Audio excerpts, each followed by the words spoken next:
In this video, we talked to former professional musician turned online entrepreneur and well-known YouTuber Daniel Batal. With hundreds of thousands of subscribers and tons of videos published across the internet, Daniel helps creators make better videos and grow their channels. With an emphasis on making video editing less intimidating for the average creator, we talked about Daniel's most helpful tips and advice for not just conquering video editing, but using simple things other successful creators are doing to have a big impact on your own video content.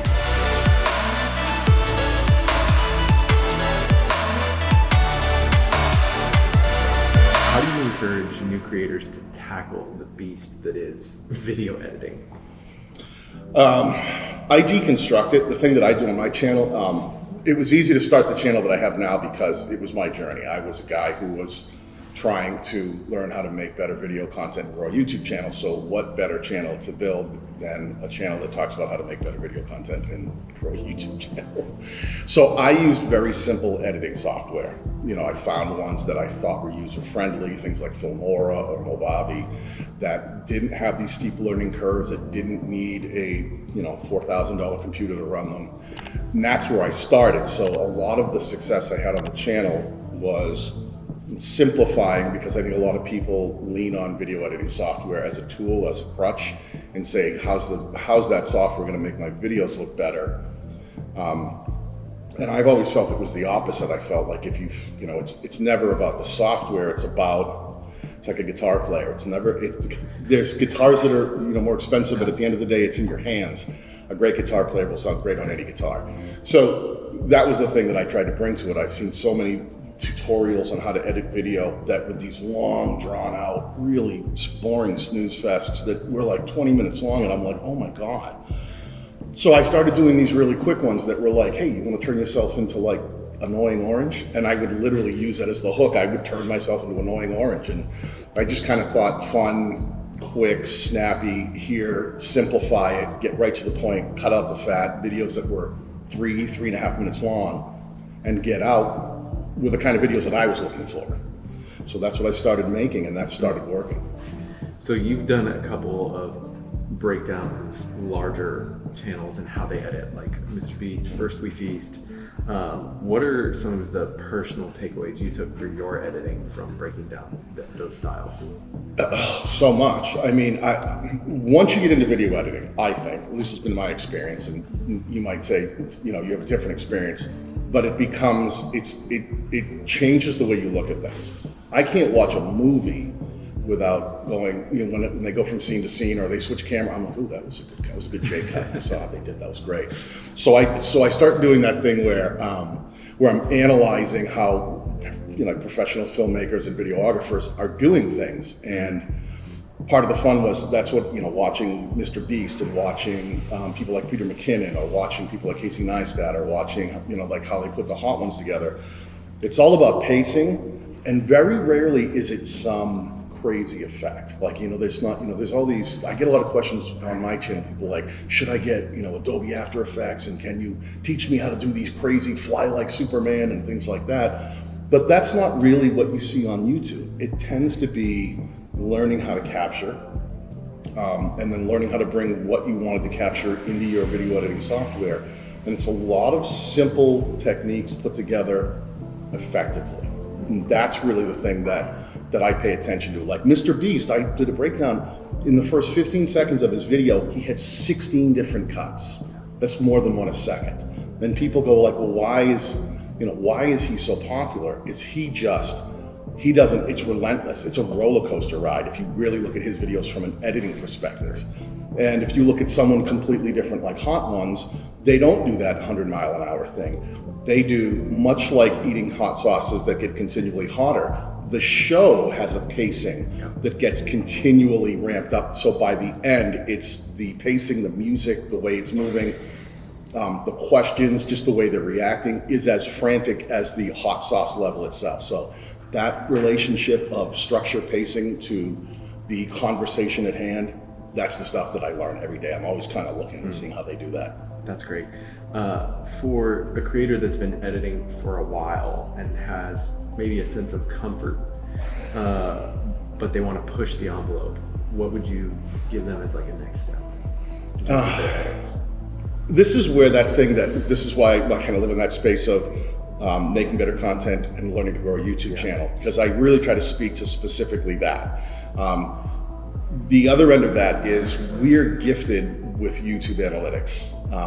I used to be a musician, as I said, and I used to make music on major labels. It would have been wonderful if we would put out a song and then all the people who ever listened to it somehow gave us data on, we really liked the chorus, it was a little slow during the second verse, you should probably cut out the bridge. You didn't do, you just write music and you try to write the best music you can and you see if it gets to the shelves and to the people and if they purchase and it gets airplay.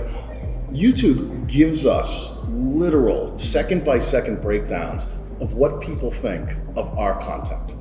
And when you start learning not only how to make better content, but use analytics not as an idea of YouTube telling you, well, should I get a better CTR? Really thinking about it in terms of, these are people. This is data collected right from people who have consumed your content and said, this part was great. And then it gets here and you see the dips like in your audience retention. You go, I kind of lost them here. And then I got to here, and they skipped ahead and they went to there. So you really start learning, if you can integrate the skill of learning how to edit video, create video, and then edit the video, and then learn YouTube analytics, and apply it and say, that really worked, that didn't work, how can I trim the fat, or how can I reorganize the way I do things so that the structure is more optimized for the target audience I'm trying to reach. Yeah. What type of impact can better video editing have on the growth of a YouTube channel? It's one of those 50-50 things. Yeah. I never want people to just focus on the editing because it's completely wrong. The idea is a video only needs to look so good. It needs to look good enough as not to be distracting. If the quality is poor or the editing is poor and it becomes distracting, then you'll lose viewers. So you want to make sure your audio and the way that you're filming looks decent and sounds decent.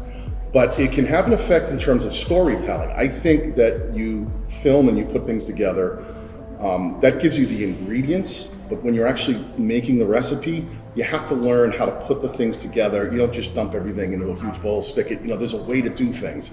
And I think that the editing process allows you to really curate the story and develop it in a way that you may have all the components captured. You may have like great footage and you may have great story, but it's rare that there's nothing that's filmed linear from start to finish, and then that's it, you just put it out.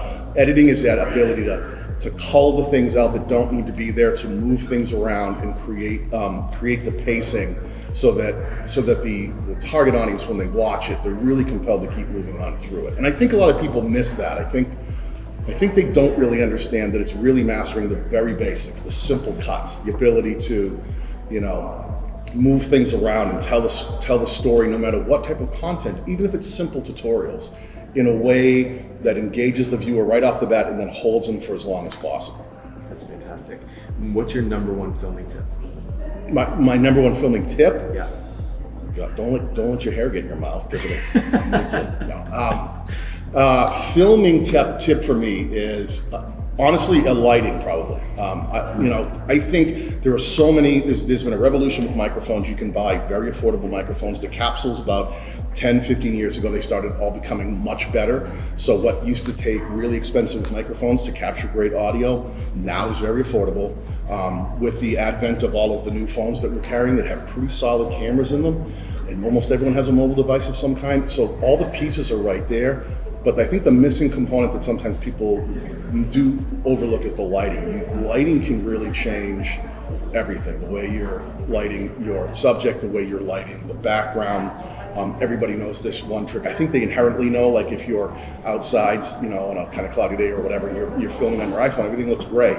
If you're inside in a bedroom at night and you're trying to film, everything looks grainy and horrible, right? So learning how to really get things lit well and look good can totally take the equipment you have right now and take it right to the next level and make things really look, video, it's a visual medium. So having things look good is important. You can learn more about Daniel by checking out his YouTube channel and website using the links in the description below. If you enjoyed this video, YouTube thinks you're gonna love watching the video on screen right now. Thanks so much for watching. I'll see you next time.